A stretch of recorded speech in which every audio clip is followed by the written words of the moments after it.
Uh, I would like to now begin by inviting our first panelist, none other than Ms. Emmy Franknell.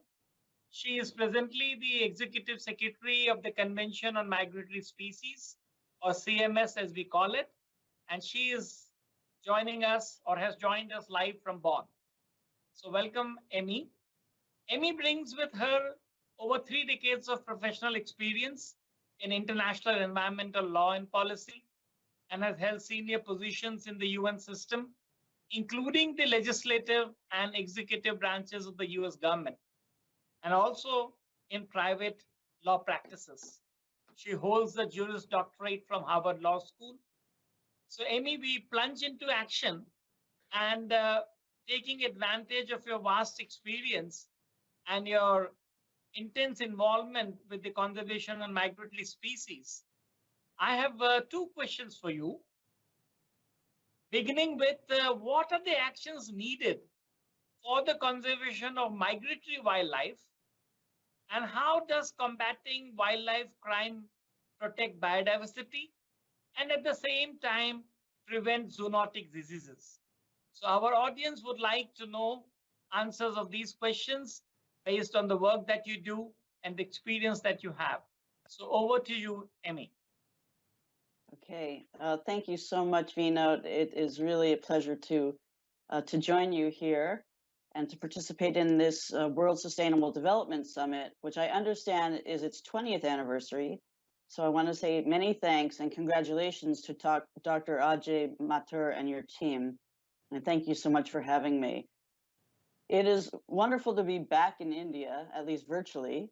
At least I can see and be with my dear friends really exactly 1 year after the very successful 13th Conference of the Parties of the Convention on Migratory Species that was hosted by India in Gandhinagar, and to take part in this panel with so many key partners who collaborate with CMS on these issues. Now, I literally decided minutes before I am now speaking to reverse the order of my answer to your question, Vino, because what I realized is we have to really start by talking about the linkages of migratory species with the broader global conditions, including the pandemic, and then I will come back to some specific areas for action under CMS. So by way of introduction, as we know, migratory species travel. They travel often long distances and across multiple national borders. So the first answer to your question is that the only way to ensure the conservation of species is for countries to work together. CMS exists, the only reason it exists is because we need cooperation across either 2 or 3 or more countries. That's why we are here. So CMS is a global treaty of the United Nations, and we provide this unique platform for international cooperation to conserve migratory species and their habitats. Now, we cover a very large range of species, including avian species such as the great Indian bustard, terrestrial species such as the Asian elephant, and aquatic species, including sharks, turtles, whales, river dolphins. We have hundreds of different species that we deal with, actually thousands if you count all our birds. Now, at COP13, we released an important study. It's an interim study, and in fact, we're working on a flagship report for our next COP to better understand what's happening. But the initial study found on the status of migratory species that the majority of CMS species are declining. And the 2 main threats to their status were habitat loss and fragmentation and direct use. This is also consistent with the findings of the IPBES report, the UN entity that looks at biodiversity and ecosystem services. They released this global assessment in 2019. So what does all that have to do with infectious diseases such as COVID? As speakers have already noted, the linkages couldn't be clearer.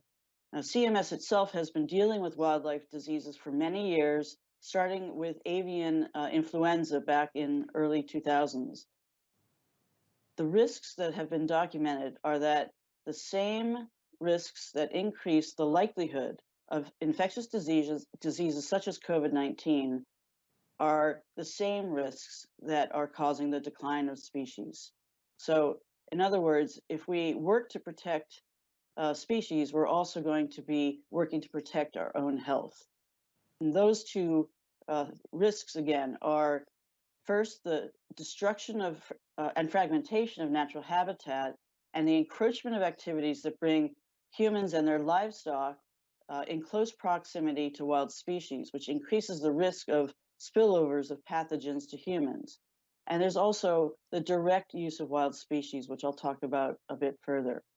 So when you think of migratory species, in these discussions on protecting biodiversity, there's been a trend to really focus on what's called mainstreaming biodiversity, looking, as we should, we need to look at the core drivers of biodiversity loss. But it's also important to remember that species and migratory species are an integral part of ecosystems and nature. And we can't separate them and say, oh, those are just species. We have to focus on the important biodiversity that provides benefits to us. Well, migratory species are integrated into that. And so by protecting migratory species, we look at migratory species as really an indicator of the state of our natural world and of our own health. And so the risk of future diseases provides only another reason to protect wild species and their habitat. Now, while this connection might be clear to the speakers and the participants at this summit, we have a long ways to go to actually change our conventional approaches to economic and social well-being. Now, the IPBES report identified what they call drivers of change. And they talked about direct drivers such as agriculture, overfishing, those things that we know, the direct activities. And they also talked about the indirect drivers, such as our very economic system, how it drives that change, equity issues, and our values. And so it's a big answer to your question, but in order to protect migratory species, we do have to address all of this. We have to address the direct drivers and the indirect drivers, because otherwise we're really putting band-aids on the problem and not looking at the fundamental causes of change. So with that, here we are, CMS. We are a very focused convention. We are at the receiving end of a lot of the threats because we don't have the mandate to deal with the things that cause our change. However, we need to be at the table working with the other entities, and we do collaborate across the UN, across the globe, with countries, across countries, and at the community level to see the kind of change we need to make. So let me now turn a little bit more focused on CMS and what we bring to the table. So first, the actions for migratory species, I like to sort of think of them in two categories. One is to address their conservation needs, and the other is to address activities that pose threats. I won't go into all the things that CMS COP13 agreed on because there were many actions, and I would invite participants to go to our website to learn more about what we do, ranging from national legislation, concerted actions for specific species, and area-based initiatives such as transfrontier conservation areas. Let me just highlight a few key outcomes. First, very importantly, COP13 endorsed the need to address ecological connectivity as a matter of priority. Now, migratory species rely on a network of geographical areas, sometimes thousands of miles apart, as part of their natural life cycles for breeding and feeding. So we need action to conserve and restore areas that support them. This includes, and also address the threats. And those threats include simple things like roads, fences, as well as major energy infrastructure. We can do this in a manner that protects nature while meeting development needs. And I have to, of course, note that the Wildlife Institute of India, which Vino used to lead, has pioneered work in this area, finding solutions that allow wildlife to coexist with roads and other infrastructure. CMS has significant ongoing work in this area, including with respect to energy.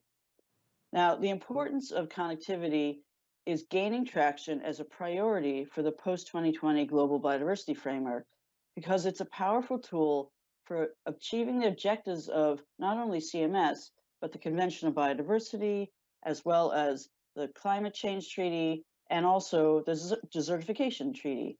So all of the Rio Conventions. Second, another outcome, very important, is that we need to understand what's driving the change to species. And one of those less well documented is the direct take of migratory species. Now, this goes far beyond species that are traded internationally. So it's important that we shine a spotlight on what's happening on the ground. It includes species taken for use within a country, for food, for income, for sport, for religious practices, and other reasons. So the results of this work will be key to understanding some of the pressures on migratory species and the need to address illegal killing, but also broader issues such as food security and human development needs in a way that we can reduce unsustainable impacts on species.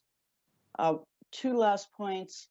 COP13 also called for renewed action to address the conservation challenges of the Central Asian flyway.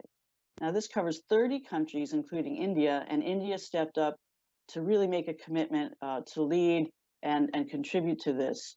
It's a perfect example of the need to approach conservation with a connectivity lens, and we will be working closely with India and the range states to take this resolution forward.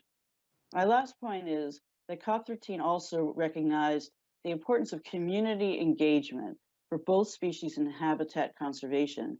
This is another area where India has considerable experience, which could serve as a model for other countries.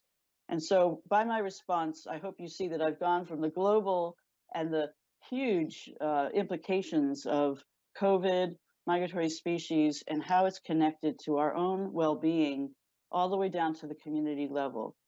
And I don't mean to be, sort of trite about it, because we really do need action at these different levels.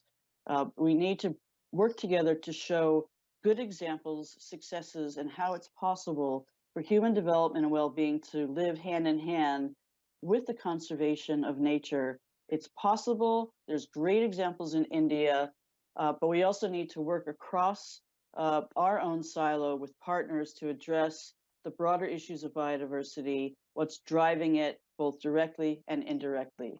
So I want to thank you again. My last point is that we need to work not only to address the needs of migratory species, but really to address our own needs in that way. Thank you so much. It's a pleasure again to join you. Thanks, Amy, for a very insightful response.